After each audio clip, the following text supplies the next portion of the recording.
How you doing, guys? Big Mac Dance School here again today. Back once again with another episode of Sigmar Saturday!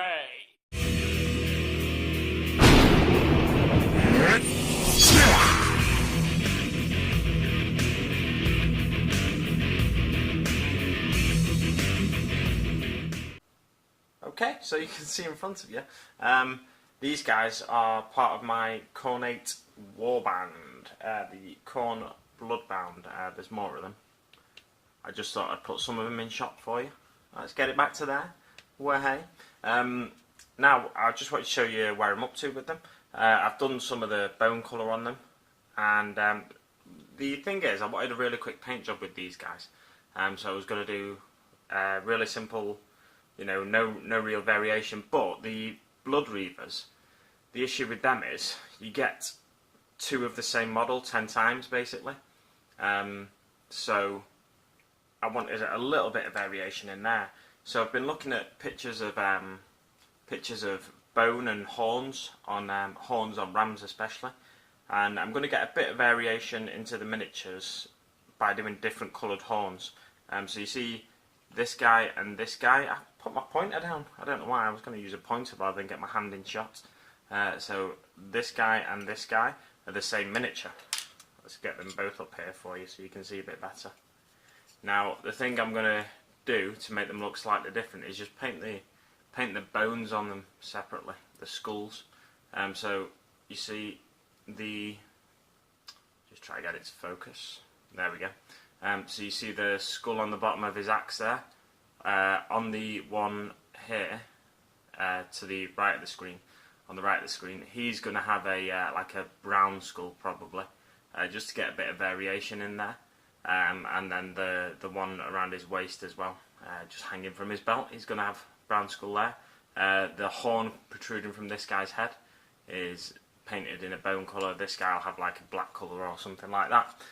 There's a few, you know, interesting different colours of horns and bones in the wild. You get like brown ones, like an ochre ones, and black ones, white ones. So I thought, you know, I might as well get a bit of variation in there and try and keep it quick, despite the fact that there's variation in there. This guy's got mainly the bleached bones all over him. However, there are ones I've left unpainted. I'm going to do them in browns, especially the ones up here on his shoulders. I always think this looks horrible. It's like bones protruding from flesh and stuff like that. I think it looks horrible, but not quite as bad as some of the Nurgle stuff you see out there. Yeah, so some of these bones I'll paint like browns or blacks maybe, so like maybe they're more aged bones and they've been within him for longer, something like that. The one on the there's one in there. It's difficult to see because of the lighting and it's a dark miniature, but there's one in there. I think I'm going to do that one very dark. I imagine the older a bone is, the darker it goes, but I'm not entirely sure. I may be wrong about that. And moving on slightly to something else, this is my Sigmar Showdown miniature. You can see now I've put him on the round base that he comes with. So I've not done an awful lot conversion-wise with him. So I'll just talk you through what I have done. Obviously I've switched him onto the round base, which is, they're all on round base in Age of Sigmar. I always think it's amazing how much better a miniature looks when it's on a round base compared to a square base. Maybe that's one of the things that's always prevented me from getting into Warhammer is the square bases, because I just think they're so much better on round bases. When I switched this guy, I chopped off basically the rim of the base. I chopped that all off, sanded it down a bit, but the underneath was quite bumpy and lumpy because of the way you have to glue that dragon head in there. So what I did instead was put green stuff on this black base, this round base, and then squashed him into it kind of. Then I've dotted the green stuff. What I think I'll do is just put a bit of sand over that to tie the texture of the green stuff area into the base there. That's obviously, it's like a sculpted base you get with the miniature, but when you glue it onto the round base, then it becomes a bit of an issue. So yeah, I'll have to tidy that up somewhat. But I'll talk you through what I've done anyway. Like I said I was going to. So the axe is the Khorne axe that I took from the Bloodbound kit. I've trimmed his beard so you can sort of see a bit of flesh underneath a bit better. You can't quite see that much flesh really, but it was something I wanted to try, but it's something I've not really succeeded in. Let's take his face off and talk to you about his shoulder. I think I've spoken to you briefly about this before, maybe I've not though. So what I've done on the shoulder is reposition it, and I've sculpted the muscle back into place.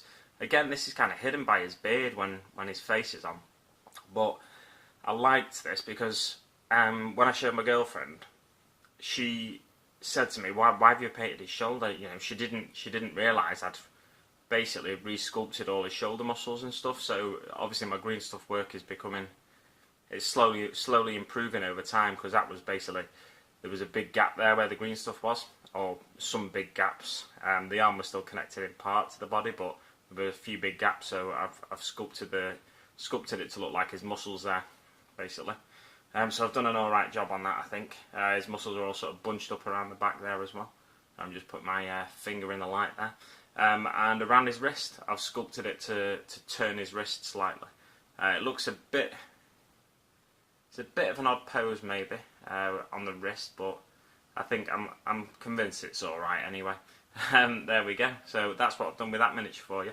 So I'm just waiting for the green stuff on the base to dry, and I'll get some sand on that base to tie it in, like I said, and then I'll get him undercoated, and hopefully have him finished in time for the end of the Sigmar Showdown. I'm gonna leave it there now, guys. It's a lot shorter than last week's 1 and a half hour epic, which was a live stream. If you missed it, go back and watch it if you need something to watch when you're painting rather. So yeah, there we go. I'll leave it there, guys. Like I said, thanks very much for watching, and I will see you on the battlefield.